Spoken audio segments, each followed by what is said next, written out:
Les troubles neurologiques affectent près d'1 milliard de personnes dans le monde.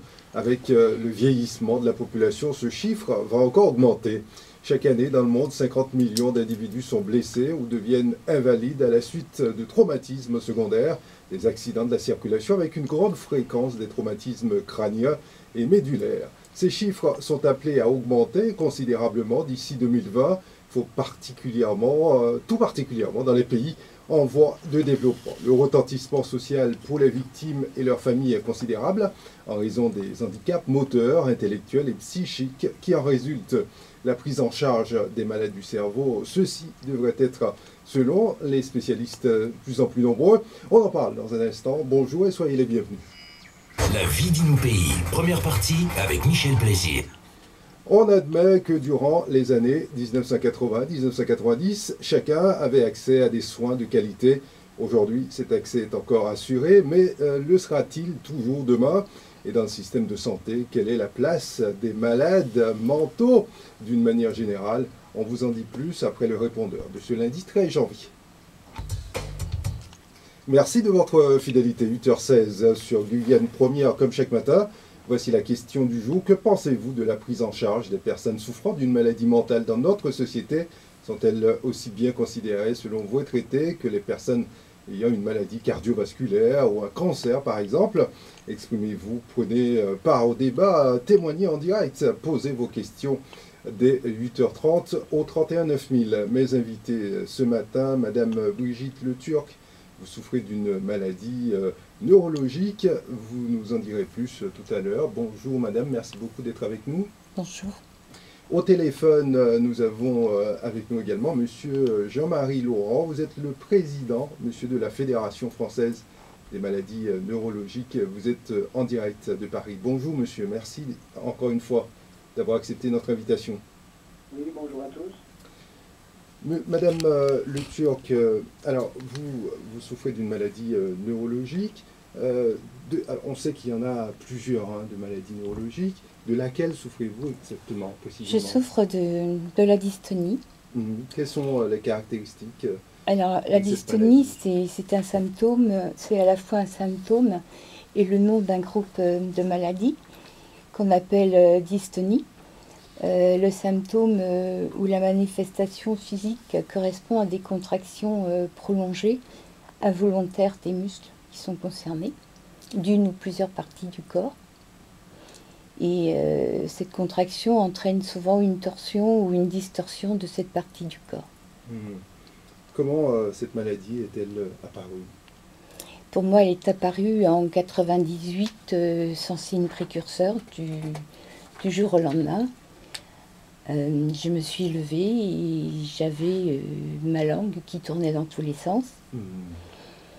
Et elle a grossi et au bout d'une semaine, je ne pouvais plus fermer la bouche.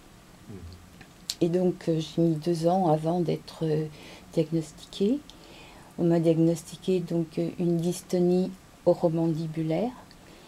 Et 3 ans plus tard, on m'a diagnostiqué un torticolis spasmodique. Avant cela, vous étiez dans la vie active, vous meniez une vie comme tout un chacun. Oui, bien sûr, je travaillais dans une banque et après plusieurs arrêts de travail, la médecine du travail m'a mise en invalidité en 2007. Alors, généralement, quand on est malade, par pudeur, on préfère ne pas s'exprimer, ne pas en parler. Pourquoi avez-vous décidé de parler de cette maladie, surtout de la vôtre, de ce que vous souffrez? J'ai décidé d'en parler parce que suite à ma mise en invalidité, je suis venue habiter en Guyane et que je me suis aperçue qu'en Guyane, il n'y avait personne pour me soigner. Il n'y avait pas de neurologue quand je suis arrivée. Donc je suis obligée de partir en France tous les 4 mois pour mon traitement. Donc je trouve que c'est important de faire connaître la maladie ici et de trouver des malades qui s'ignorent ou des malades qui sont mal diagnostiqués. Depuis, vous en avez trouvé d'autres? Depuis que je suis arrivée, oui, j'en connais 6. 2 mal diagnostiquées et 4 qui n'étaient pas diagnostiquées. Quel est votre combat aujourd'hui? Mon combat, c'est aider la recherche. C'est pour ça que je me joins à la FRC pour la collecte de dons. Sans la recherche, je ne vois pas comment on peut guérir, puisque le cerveau, c'est quand même encore une grande inconnue. Donc, pour nous, les malades neurologiques, je pense que c'est très important. Alors, monsieur Jean-Marie Laurent, vous êtes en ligne avec nous, je rappelle, depuis Paris. Vous êtes le président de la Fédération française des maladies neurologiques. Est-ce que, en 2 mots, vous pouvez nous présenter la FRC? J'ai été nommé président en mai 2013, donc c'est assez récent. Et nous avons créé aussi cette fédération pour la recherche sur le cerveau en 2000. Donc, et c'est 5 associations de malades dans les maladies neurodégénératives, France Alzheimer, France Parkinson, l'ARCEP, c'est la sclérose en plaques, l'association sclérose latérale amyotrophique, et la recherche sur l'épilepsie. Donc ces 5 associations fondatrices ont créé la Fédération pour la recherche sur le cerveau pour mobiliser les fonds et faire de la recherche fondamentale sur le cerveau. À tel point qu'ensuite, 7 associations psychiatriques nous ont rejoints dans un contrat de partenariat. L'UNAFAM, c'est la famille des amis et malades psychiatriques, donc ça regroupe un peu toutes les maladies psychiatriques. L'UNAFAM est administrateur aussi de la Fédération pour la recherche sur le cerveau. Il y a Amadis sur les dystonies, madame doit les connaître probablement. Il y a Aramis, l'atrophie cérébrale, il y a les tumeurs cérébrales, ARTC, il y a France AVC, il y a la maladie d'Huntington et la Fondation Motrice sur la paralysie cérébrale. Donc toutes ces associations ont trouvé aussi de bonnes raisons de venir nous rejoindre pour se fédérer et faire au maximum, je dirais, drainer les ressources qui permettent de faire de la recherche fondamentale sur le cerveau. Donc l'objet de la fédération, c'est surtout de sensibiliser l'opinion publique et les pouvoirs publics surtout à faire le nécessaire pour développer la recherche sur le cerveau. Et pourquoi? Parce qu'en fait, la décennie à venir doit être celle du cerveau, puisqu'on voit que dans toutes ces maladies, elles ne font que s'amplifier par le vieillissement de la population, mais aussi probablement par tous les phénomènes d'environnement que nous subissons et qui génèrent de plus en plus de maladies dans ces domaines. Fait depuis 2000, nous avons investi 15 millions d'euros dans la recherche depuis 2000. Et la vocation de la FRC, c'est de faire de la recherche transversale sur le cerveau. On en sait peu de choses sur le cerveau. Le cerveau est un organe qui est marqué par sa plasticité, c'est-à-dire par le fait qu'il va être transformé, même au niveau le plus physique, dans sa structure synaptique, des communications avec les neurones, etc. Eh bien, le cerveau est un organe qui est sans cesse transformé par son expérience.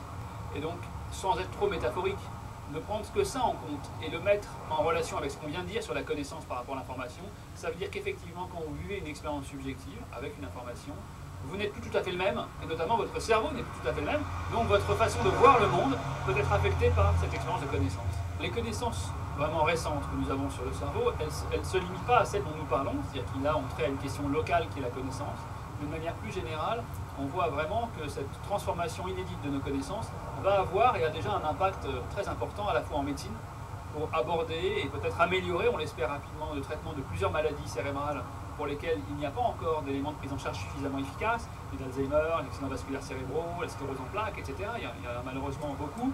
Et également l'interface entre les sciences de la cognition et puis d'autres branches de la biologie. Brigitte Le Turc, vous souffrez d'une maladie neurodégénérative, madame, et également avec nous, monsieur Jean-Marie Laurent, président de la FRC, Fédération pour la recherche sur le cerveau. Il est en direct avec nous depuis Paris. Madame Le Turc, on en parlait en début d'émission, depuis que vous êtes installé en Guyane, vous avez rencontré d'autres malades. Et la plupart du temps, le problème qui revenait, c'est que souvent ces personnes étaient mal diagnostiquées ou ignoraient même qu'elles étaient des malades qui s'ignoraient, oui, effectivement. Et aujourd'hui encore, vous avez le sentiment d'être toujours confronté à cette problématique? Oui, je suis toujours confrontée à cette problématique. C'est à chaque fois que je dois partir en métropole pour mes soins. La sécurité sociale m'a donné son veto 3 fois me disant qu'on pouvait me soigner en Guyane. Alors à chaque fois, je fais appel, je vois des experts et il s'avère qu'on ne peut rien pour moi ici, surtout pour ma dystonie romandibulaire et que je suis obligée de partir. Alors, Brigitte Le Turc, vous assurez le relais.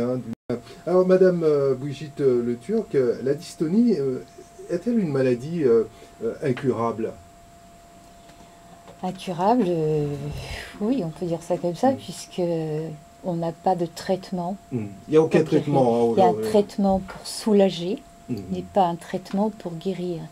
Et ce traitement ne soulage pas tous les malades. Chaque malade est un cas différent, donc on réagit différemment chacun. Comment êtes-vous traité aujourd'hui? Comment êtes-vous suivi?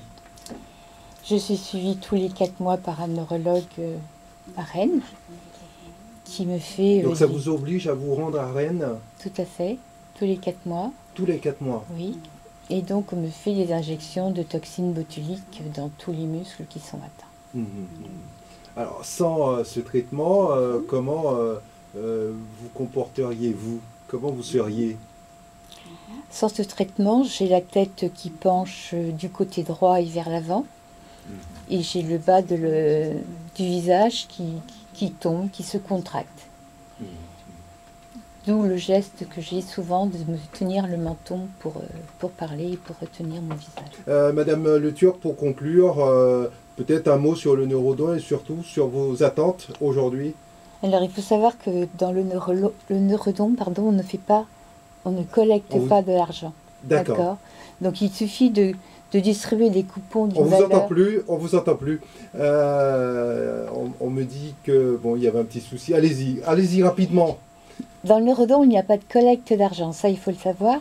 Il suffit de distribuer des coupons d'une valeur de 2 € munis d'un code barre que les clients rajoutent au montant total de leurs courses lors de leur passage en caisse. Voilà. Très bien. Écoutez, nous pouvons communiquer vos coordonnées aux auditeurs qui seraient intéressés à vous joindre pour le neurodon. Merci beaucoup d'avoir suivi cette émission. Merci à Stéphane Golitin qui est à la réalisation. Merci à Patricia.